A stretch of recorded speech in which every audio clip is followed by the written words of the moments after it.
Hello, friends. As some of you know, I occasionally give lecture panels at MagFest events. I gave one earlier this year, but unlike previous years, this panel does not seem to have been saved or uploaded to MagFest YouTube.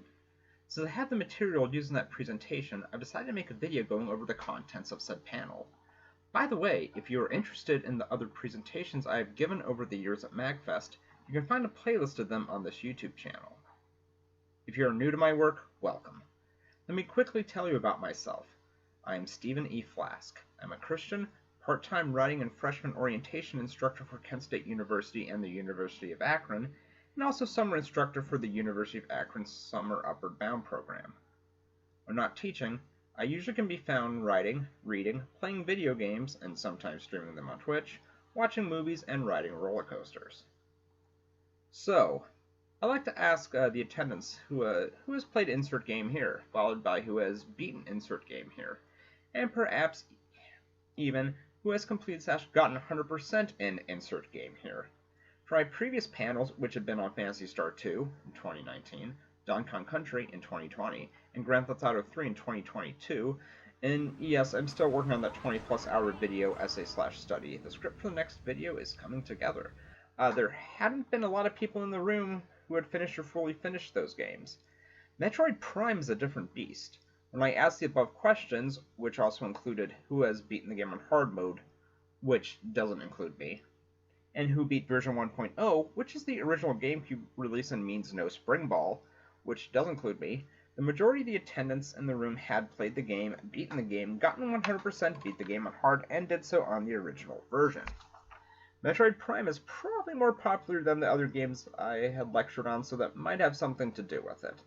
And it's not a grind slog or just plain unfair like Phantasy Star 2, Donkey Kong 64, Grand Theft Auto 3 can be.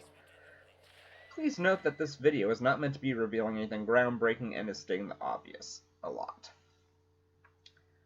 My personal history with Metroid Prime is as follows. I bought my 1.0 copy of Metroid Prime at MagFest 9 in 2011. I had recently gotten a GameCube for Christmas, and this game was essentially at the top of my list of games to get.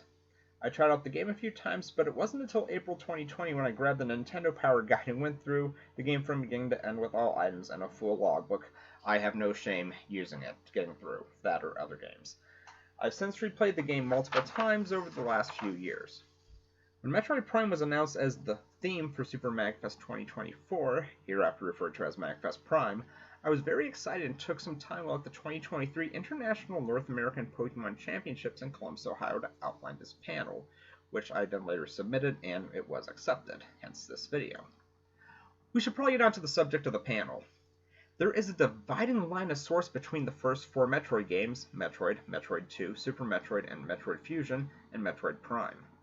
Metroid Prime focuses on exploration and research to enhance the gameplay experience and to create a world with deeper meaning and characterization.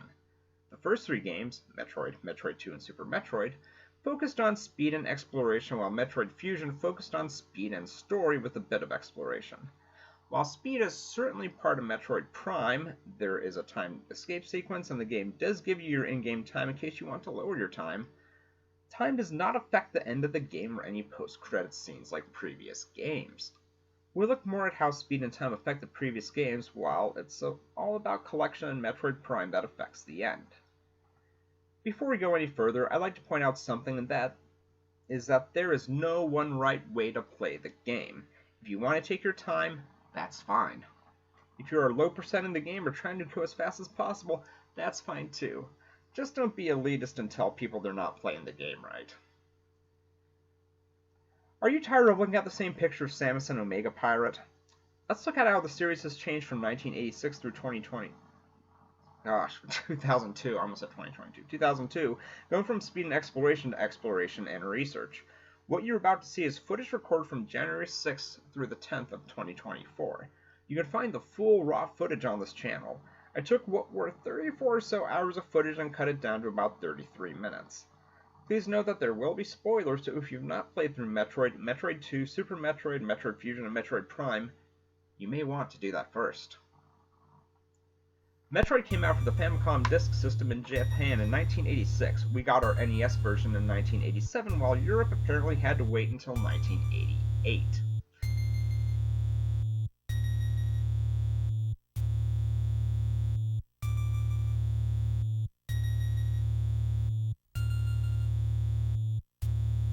See that screen there with all the text? That's all the direct instruction and story the game is going to give you. Want more information? Read the instruction manual.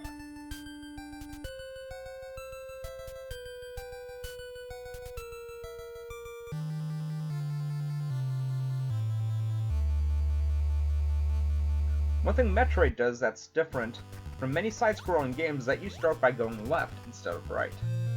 How many other games can you think of that do that? Not too many, right? This video was not supposed to be here and was an editing error on my part. I don't remember what I meant to have here. So I guess now would be a good time to mention that Metroid games tend to be non-linear, and that you have a whole world open to you at all times. No levels here, backtracking is a must, to some extent. It's easy to die in this game, Samus dies. Sometimes you need to explore more and come back with more energy and better beams.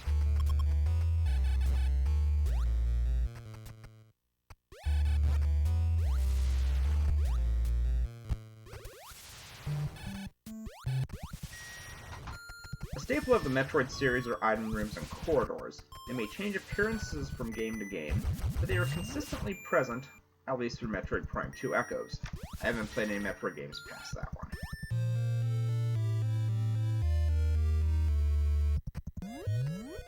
This is a stupidly difficult, for me, jump to get some missiles in the next round.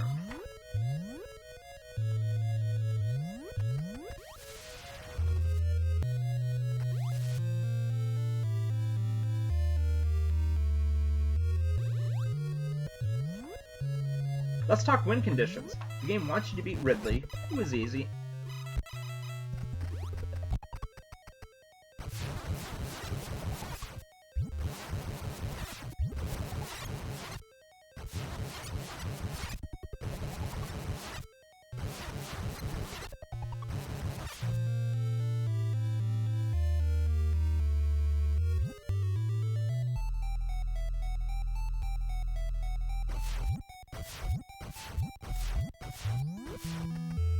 And Kraid, who isn't so easy.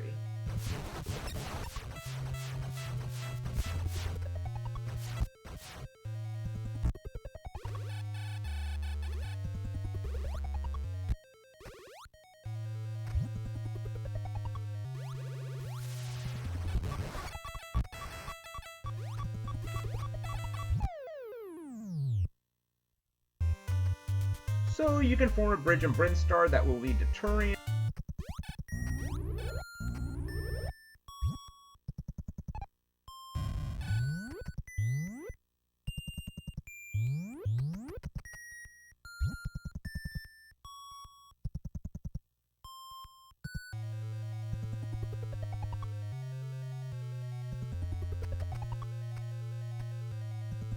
Where you will find Metroid.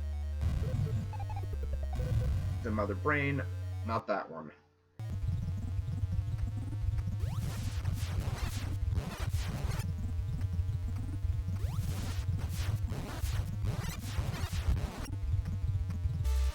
Beat her, escape to the surface.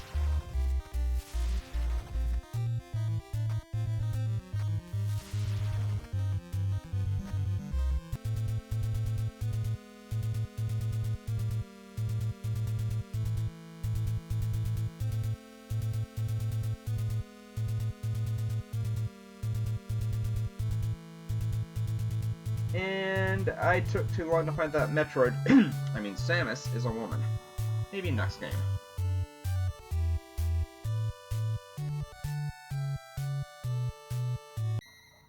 Metroid 2 came out from the Nintendo Game Boy in the USA in 1999 and Japan and Europe in 1992.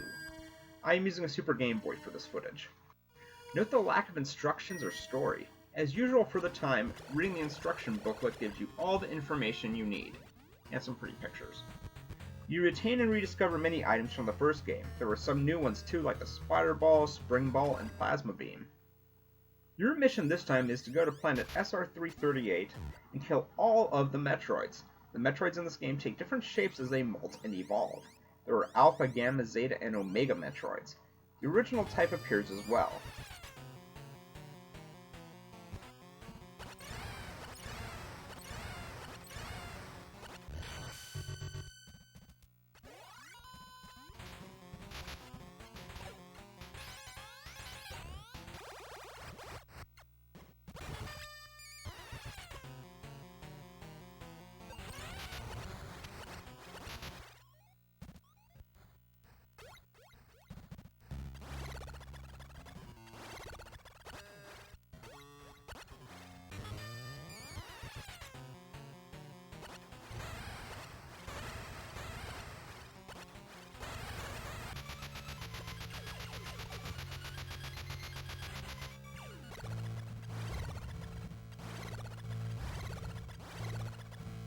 At the end of the game, you come face to maw with the Metroid Queen.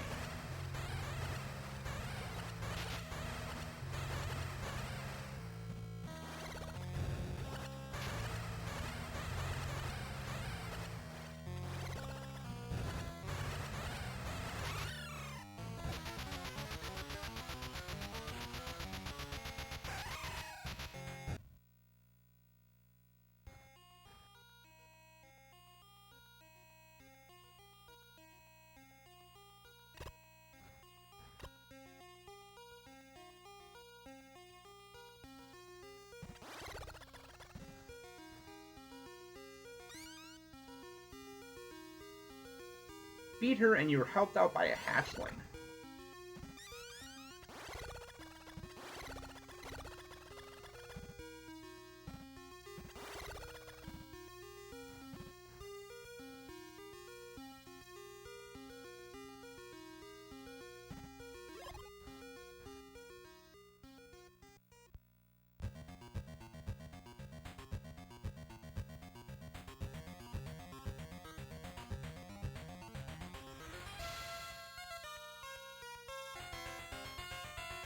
Once again, I did not beat the game fast enough for the Samus reveal.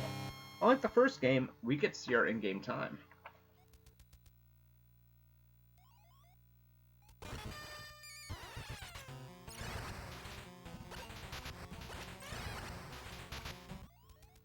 Oh, this happened. No way out but to reset.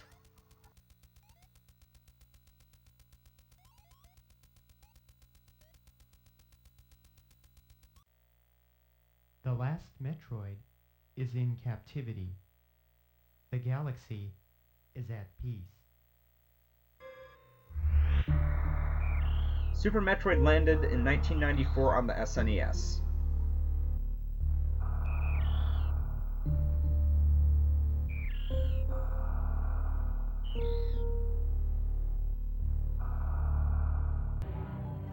We are back on Zebes.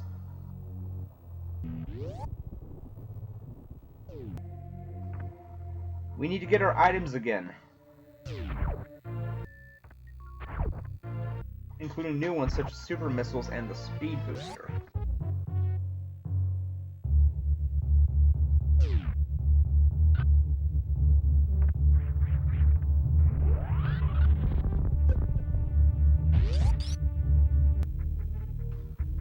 We also get a cool map on the pause screen along with one in the top right corner of the screen.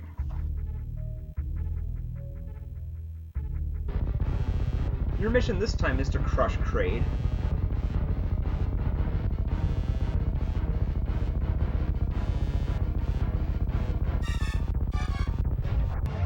Phase out Phantoon.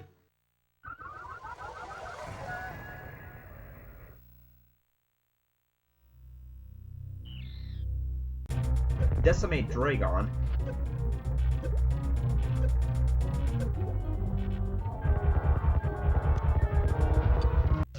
And redestroy Ridley.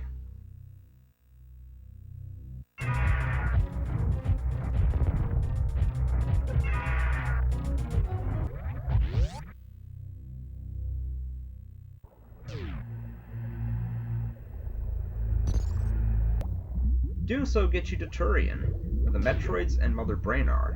Again.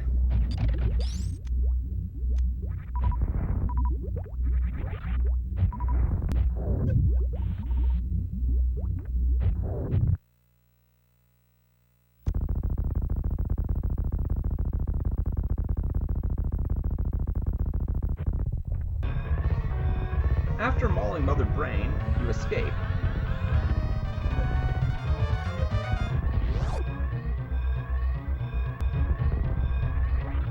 Maybe rescue your friends and go back to space.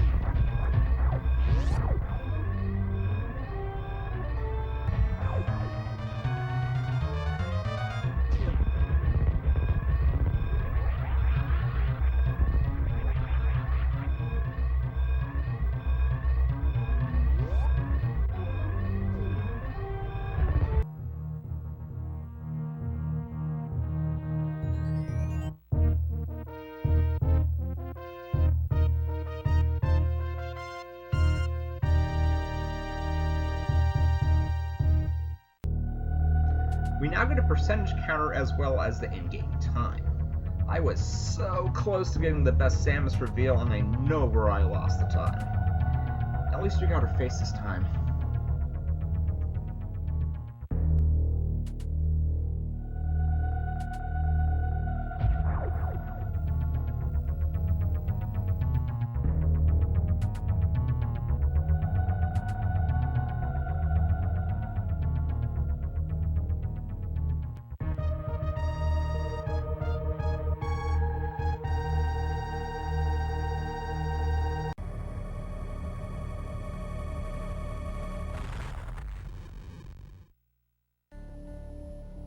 Metroid Fusion came out in November 2002 on the Game Boy Advance, the same day as Metroid Prime.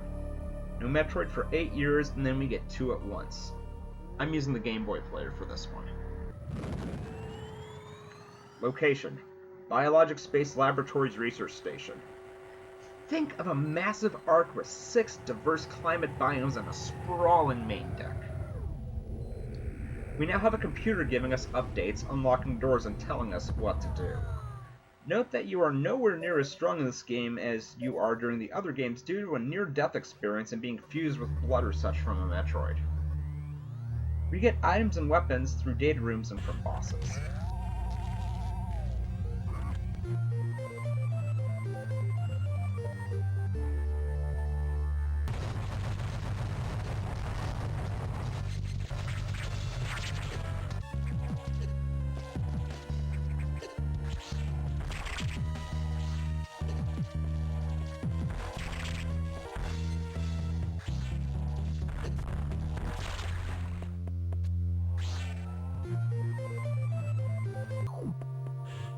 The game is very linear for a Metroid game. You can explore, but there are things that need to be done to progress the game. The game is mission-based, and there is a lengthy event chain to follow. Oh, the Metroid equivalent of the Gunslinger/Terminator is after you.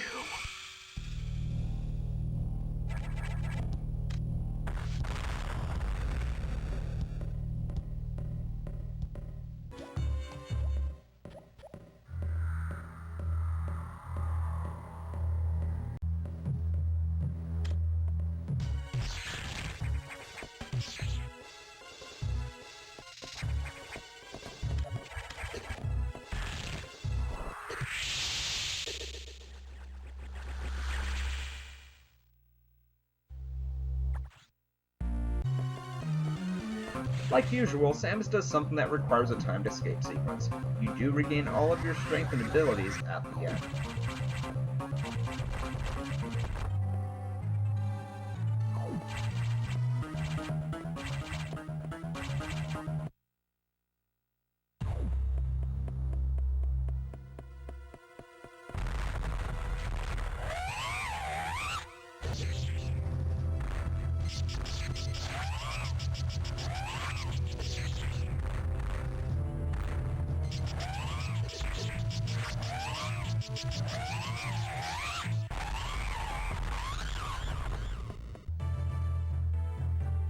No time reveal again, but we do get suitless Samus due to getting 100% this time.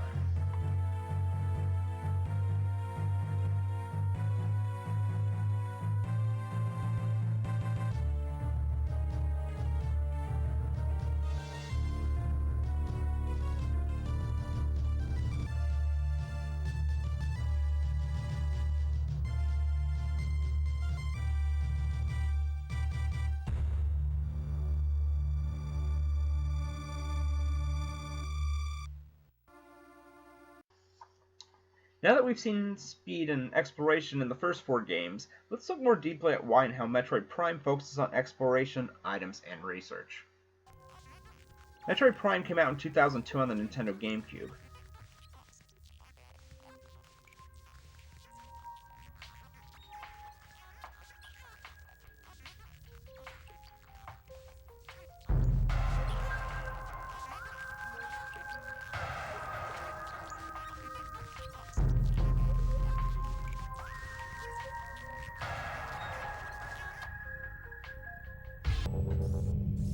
Things are obviously different than previous games. The game is primarily a first-person shooter with a visor-based heads-up display. When you go into morph ball mode, the camera shifts to third person.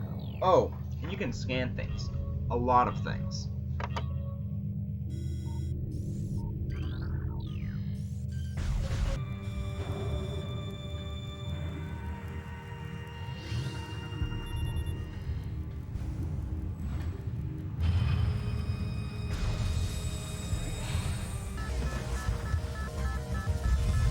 As usual, Samus finds space pirates and does something to cause a time escape sequence.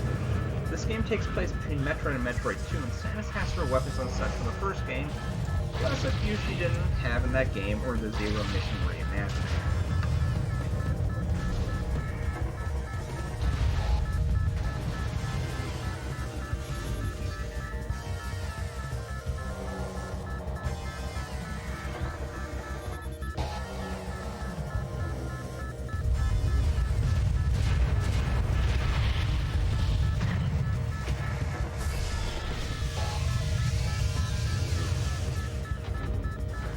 Oh, goodbye items.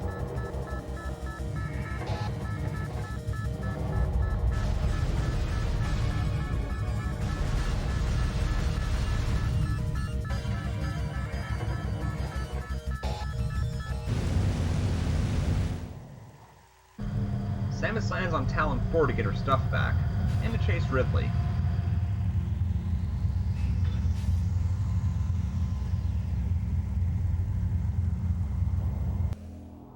She finds her weapons, again, slash for the first time.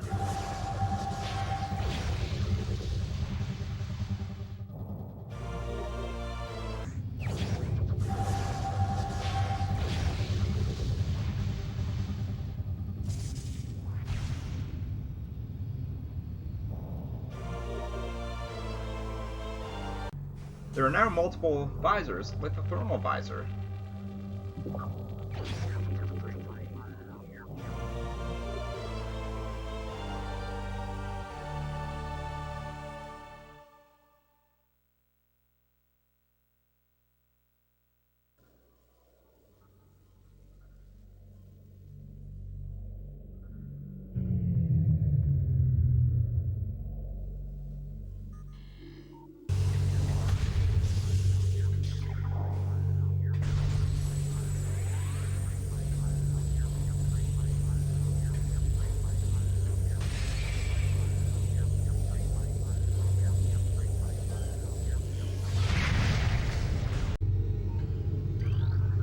Scanning computers give you important information that can help you beat enemies and piece together what is going on around Tallon IV.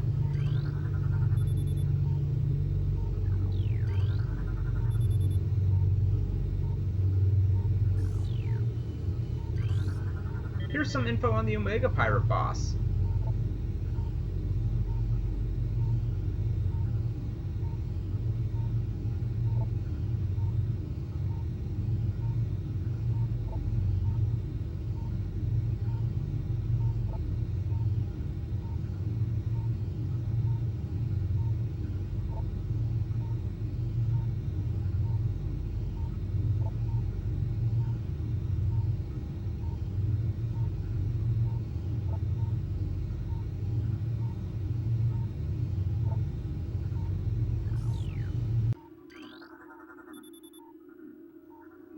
And here's more, right before you fight it.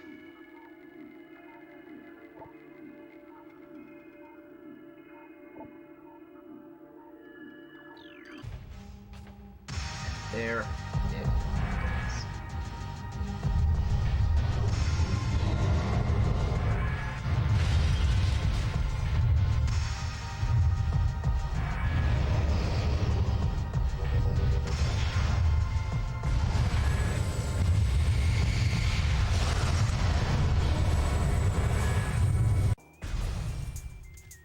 There are ghosts haunting sacred areas in the Chozo Ruins section. Here is the X-ray visor being used to track the ghosts.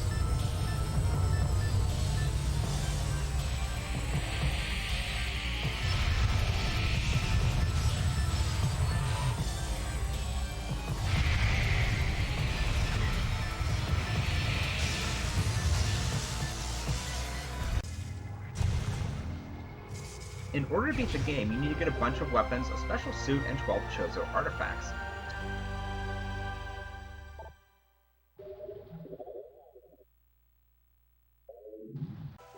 Take them to the right spot.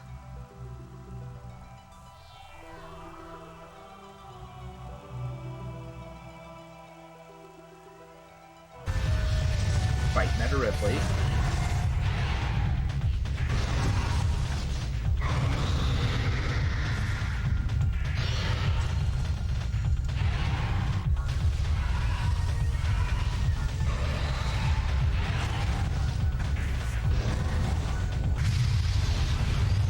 Fight Metroid Prime. And that's the game.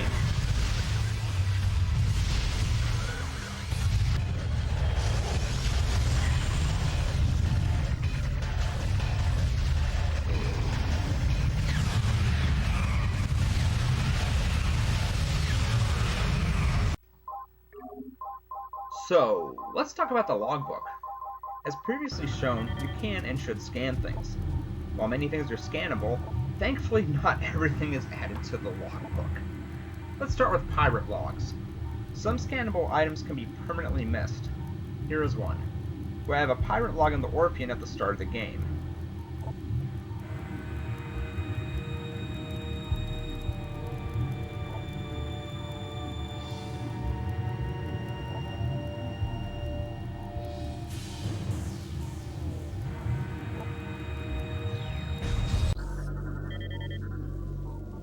Here's one I had to come back to in my playthrough that I missed earlier, mainly because it's on the upper wall / near the ceiling instead of being near the ground.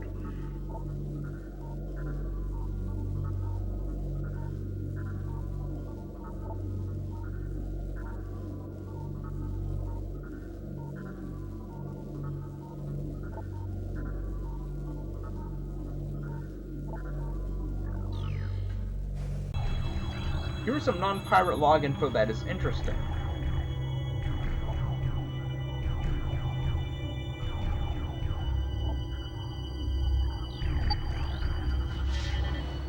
And another pirate log, telling about Metroid Prime.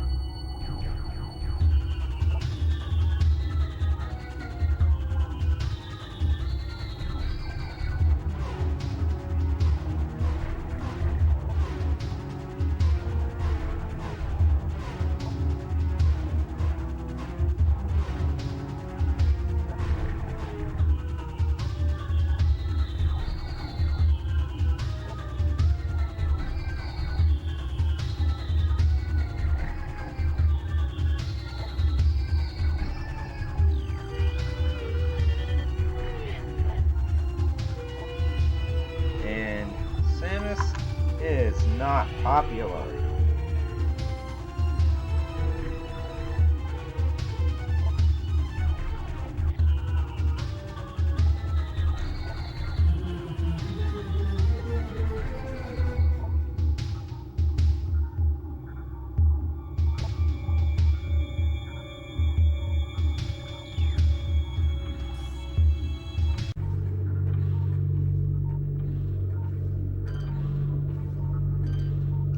Here are a few of my favorites.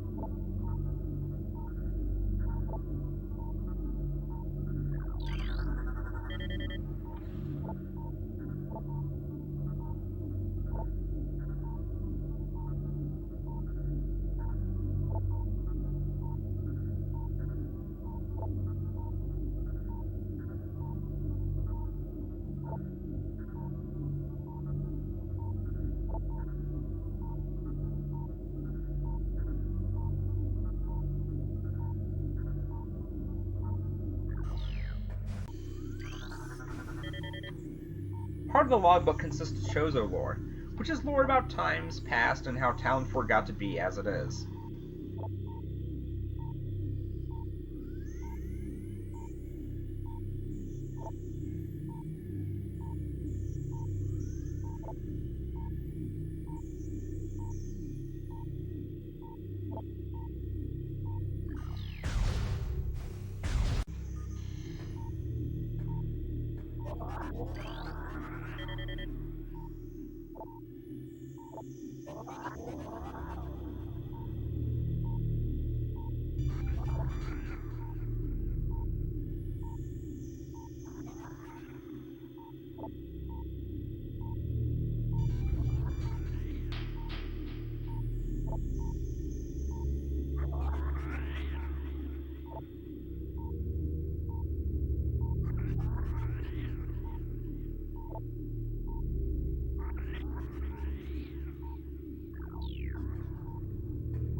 Many are in the open, but some are hidden.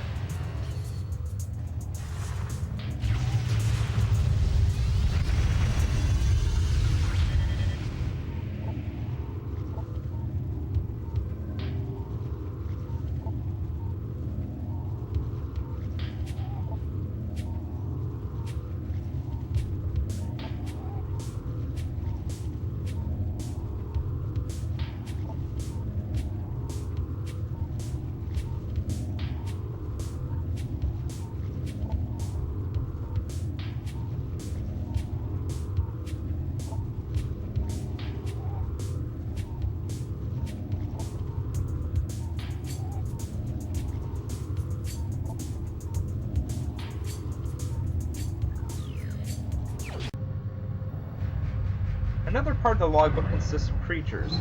Bosses are missable, so make sure to get them if you want a full logbook.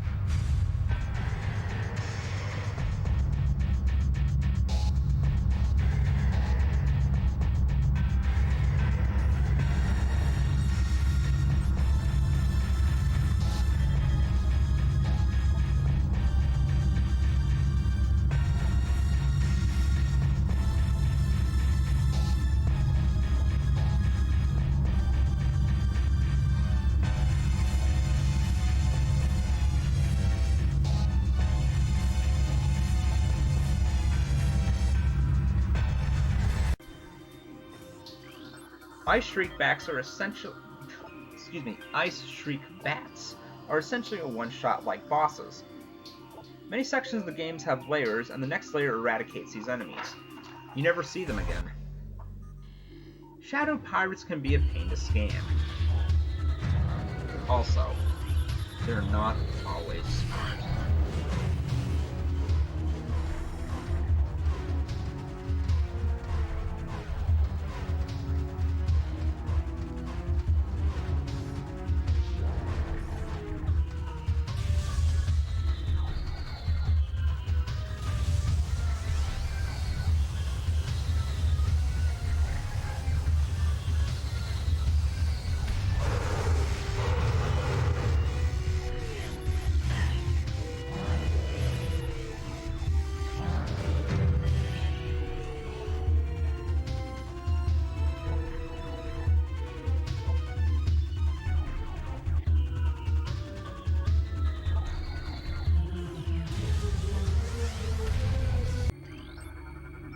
Here's Omega Pirate again. The fight is intense and fun.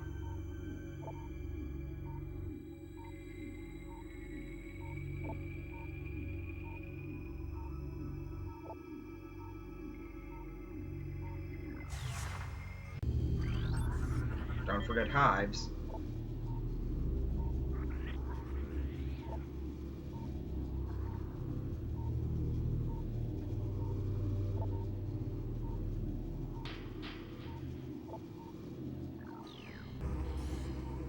Don't forget foliage.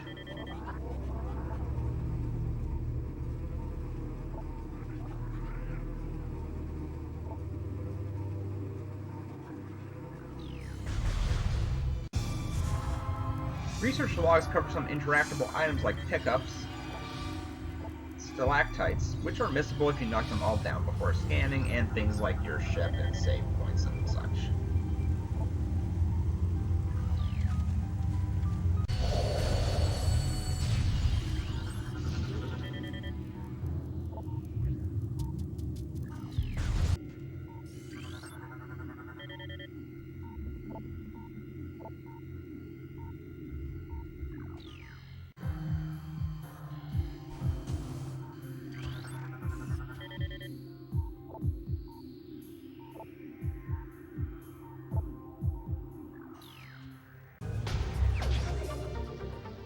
The game lets you know when you have all the items.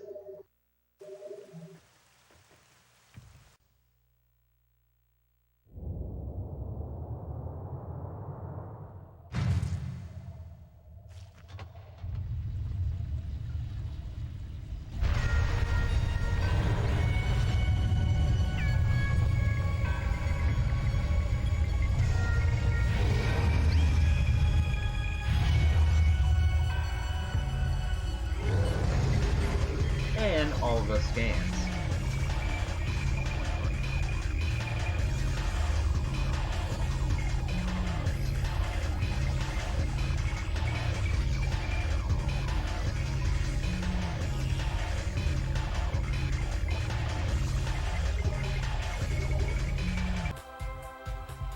How much of the ending you see depends on your item percentage. Time is not a factor.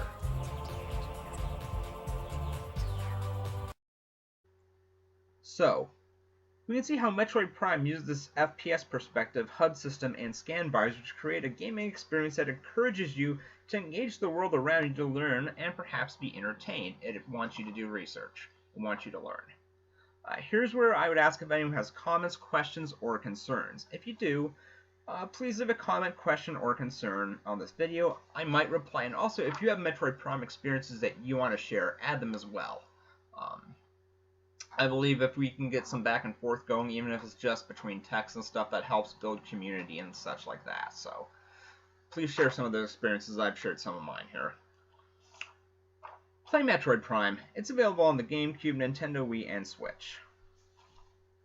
Thank you for watching. God bless. Good gaming. Goodbye.